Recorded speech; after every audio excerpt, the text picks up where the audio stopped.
El Álamo. Para los colonizadores anglosajones que llegaron a Texas en 1836, ese nombre, el Álamo, se convirtió en un símbolo de libertad e independencia. En el año de 1960, se convirtió en una sensación mundial con el lanzamiento de la película The Alamo, con el famoso actor John Wayne y el diseñador Alfred Ibarra. Pero para mexicanos de herencia española en México y Texas, el Álamo es un símbolo de la pérdida de parte de su cultura y de su territorio.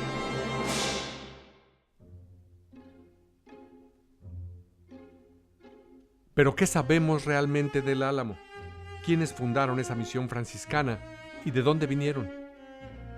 ¿Quién estableció otro sitio histórico en Texas como Goliad, el Camino Real y las misiones franciscanas de San Antonio, que ahora han sido declaradas Patrimonio Mundial de la Humanidad por la UNESCO?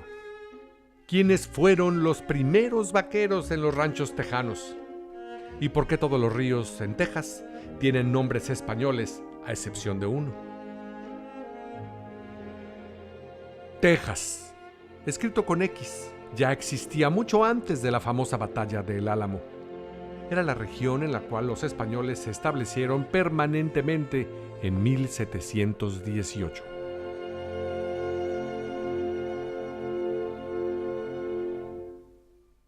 Para celebrar esta ocasión histórica, Univisión 41 fue elegido como presentador oficial del tricentenario de San Antonio, que incluirá una transmisión de la miniserie Texas antes del Álamo, filmada en Texas, México, España y Francia.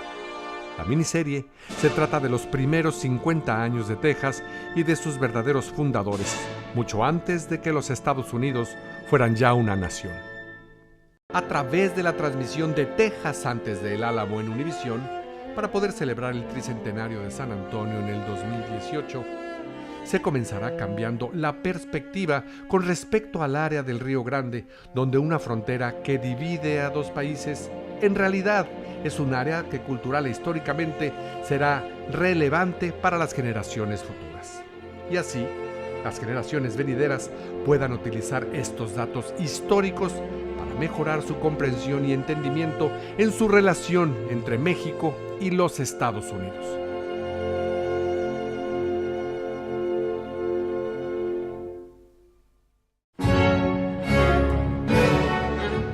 The nominees in Journalistic Enterprise are Texas antes del Álamo, Millet Films, LLC.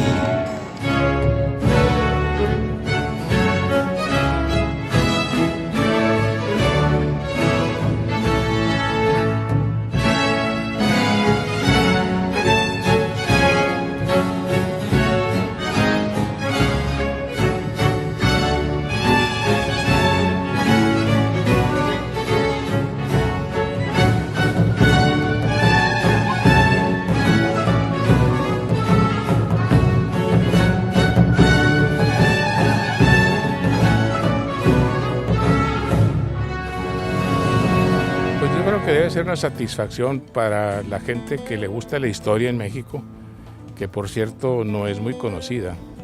No es muy conocida esta parte de la historia de Texas que se dio antes de la batalla del Álamo, muchos años antes, más de 150 años antes. Los tejanos no la quieren recordar, no quieren reconocer quién vino a fundar Texas. Y los mexicanos pues ya se nos ha olvidado. Entonces, reconstruir esta parte de la historia para nosotros, pues para mí ha sido una satisfacción participar y apoyar a Bill Millet en este proyecto, en este documental tan interesante. En realidad es un esfuerzo tremendo el que ha hecho. En un principio, pues nadie le hacía caso, porque la realidad es que nadie conocía la historia.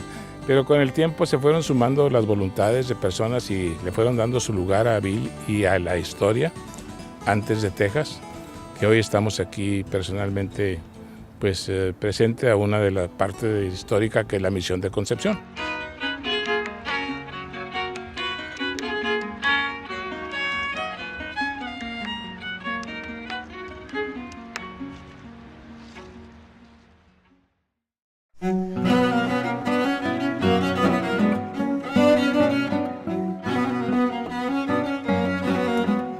saludo a las autoridades de la Sul-Ross University, particularmente del Big Bend Studies. Han estado aquí, les mando un saludo muy fuerte, invitándolos a venir nuevamente a México y claro que cuenten conmigo para algún curso del próximo semestre. Me sentiría muy honrado de volver a estar con ustedes en Alpine. Well, just a few words, Mr. President, just to thank the university for the work you are doing in bringing together Spain and the United States and the studies on Hispanic culture. Thank you very much. We're here all together representing the university and especially the Center of Big Bend Studies. We're very proud to do it here in Mexico City. We're gonna keep doing it in Spain and in other countries. You can count on us. And here we want to express our commitment. Thank you for all you have done today and come with us. Thank you.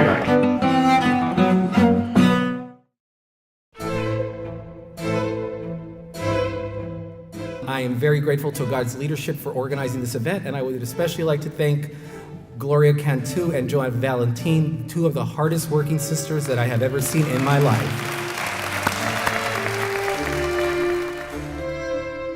The Hispanic Organization for Genealogy and Research, Hogar de Dallas, is proud to host the 40th Annual Texas Hispanic Genealogical and Historical Conference on October the 3rd through 5th of this year.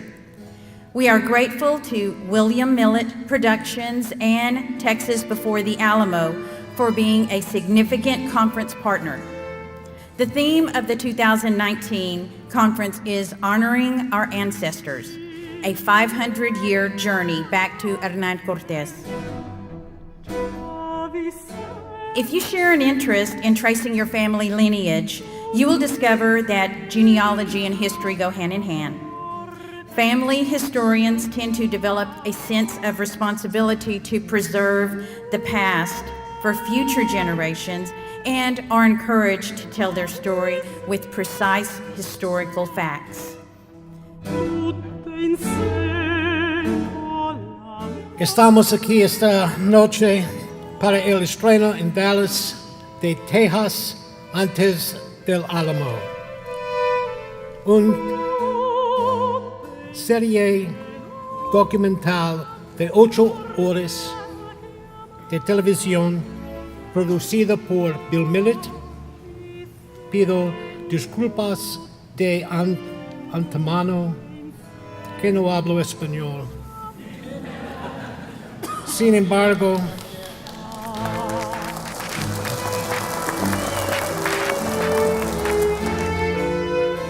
por respeto a esta audiencia, estoy tratando de leer mi presentación en español.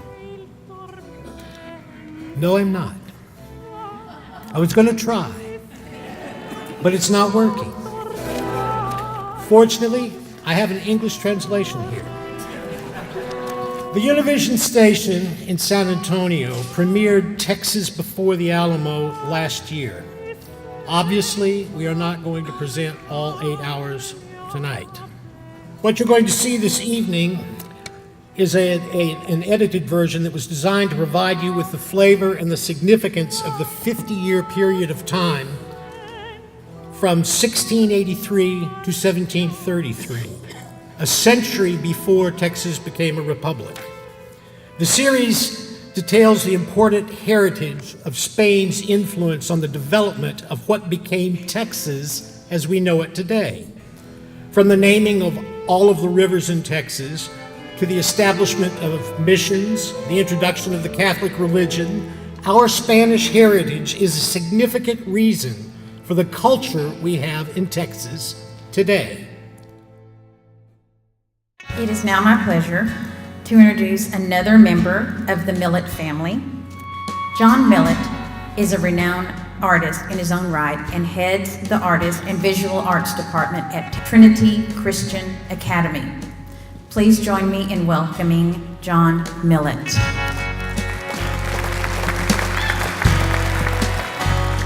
And I want to go and give honor to my brother who's been an inspiration to me. of this reaching across and saying, let's explore early Texas history, something that's been forgotten and something that we need to look at and to explore and to see the beauty, the realization that we don't have the full picture perhaps there, but the realization that it's important to get as much of it as possible so that we can have an understanding and come together and live as community with one another. So thank you.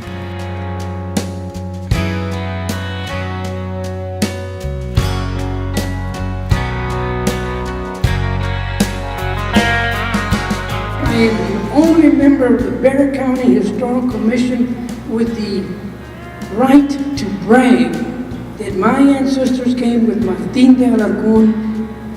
They arrived here and founded Mission San Antonio de Valero on May the 1st of 1718. La misión de Valero se les olvidó a la gente y después era el Álamo.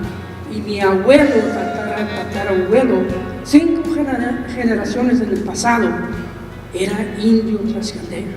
And we did not come to the United States came to us.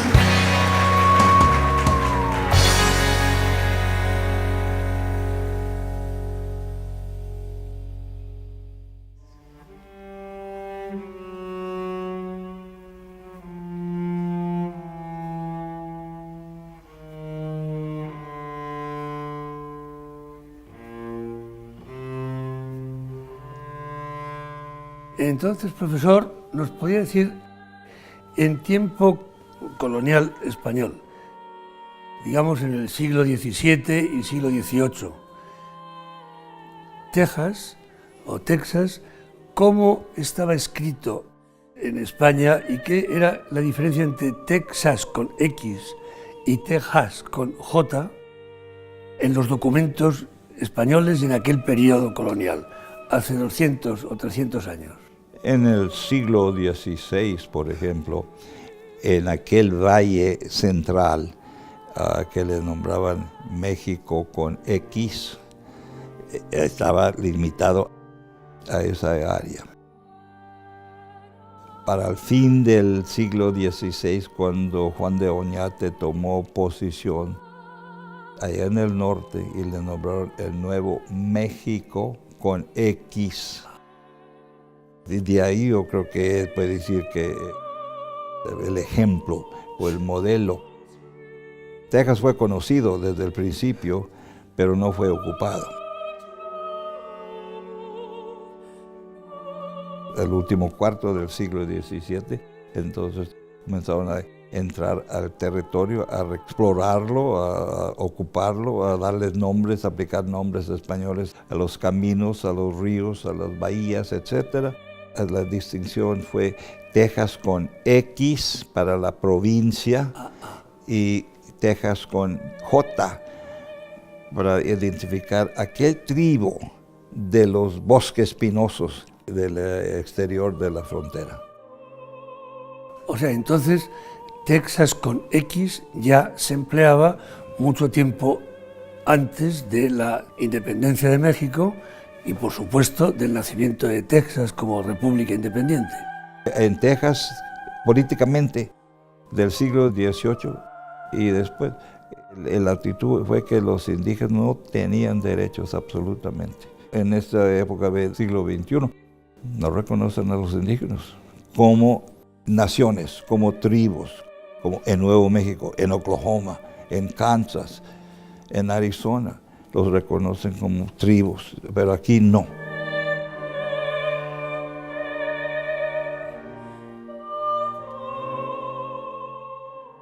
From a historic point of view, in your opinion, if they would ask you, who were the first and true founders of Texas in history, what would you say? In my opinion, as a historian, the ones who came here first, like Alonso de León, like Domingo Ramón, Fray Antonio Olivares, Francisco Hidalgo, or even Damián Massanet, they were the pioneers. They were the founders because they opened trails, they began founding missions, they built presidios, they built towns. Those were the pioneers. So they were here, they made Texas what it was. It was not a howling wilderness, it was occupied.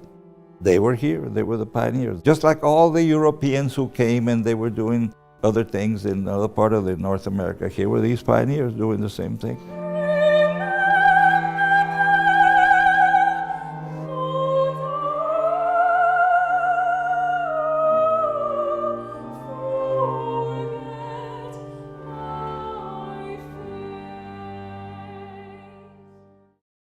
Something incredibly special about to hit you right now.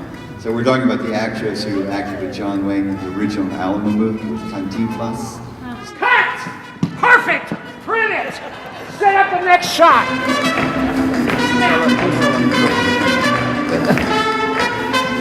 While they're getting everything ready for the next shot, you've got to tell me about the time you spent with John Wayne. Oh, John Wayne. He was a wonderful man. He was down to earth. Oh, he was wonderful. My name is Teresa Champion, and I bought my house, my little house, with a John Wayne movie. So John Wayne for me was an awesome man. I loved him so much that when he passed, I cried because he was a good person. I really loved him, and he was awesome. He was a great, wonderful man, down to earth. That was John Wayne. Now, there was another very famous Mexican actor that you worked with, Cantinflas. Oh, Cantinflas. Cantinflas and John Wayne were best friends.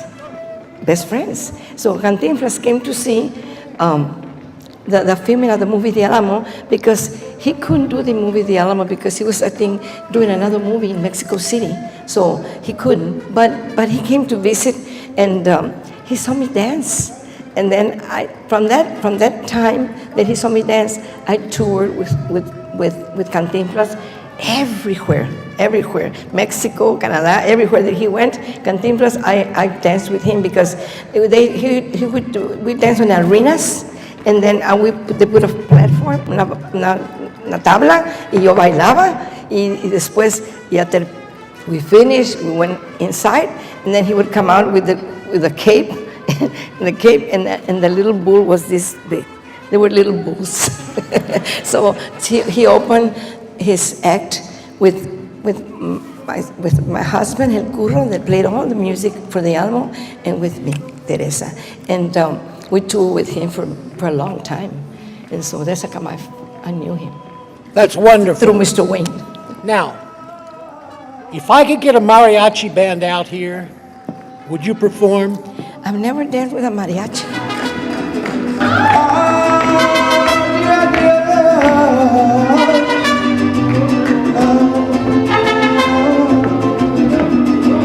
Esto que me está matando aquí allá.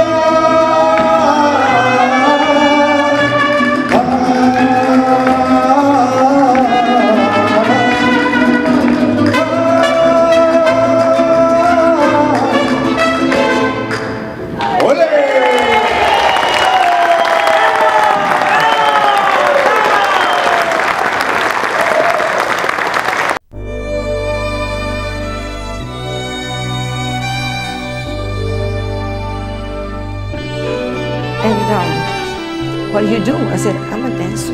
She goes, how come you're not over there with the dancers? I said, because I did audition. You already have all the dancers here. I'm just here because I'm Curro's wife. That Victorious is my husband. And so I'm just accompanying my husband. She goes, Antonia!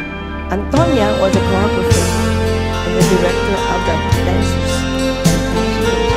See, maestro, see. Mr. Wayne.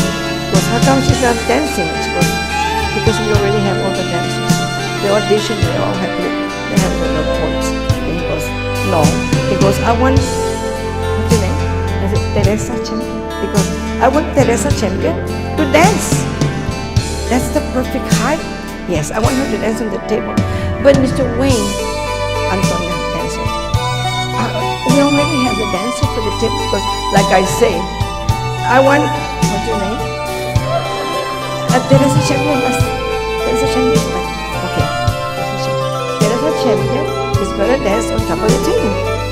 And so I just went over there, and I'm afraid of heights. And then I said, I'm afraid of heights. But I didn't say anything, and I told my husband,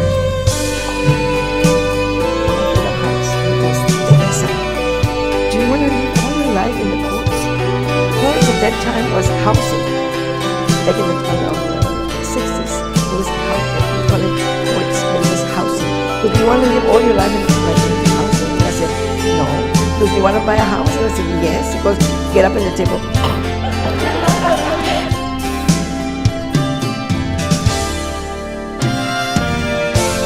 John Wayne for me was an awesome man. I loved him so much. And when he was, I cried. He was a good person. He would eat with the little people, all the artists in the movie were in a big room and tables, and we were here in this little room, the soldiers, the dancers, the singers, whatever, and he would eat lunch with the little people. That was the artists with us, the little people, so I really loved him, and he was awesome. He was a great, wonderful man, down to earth.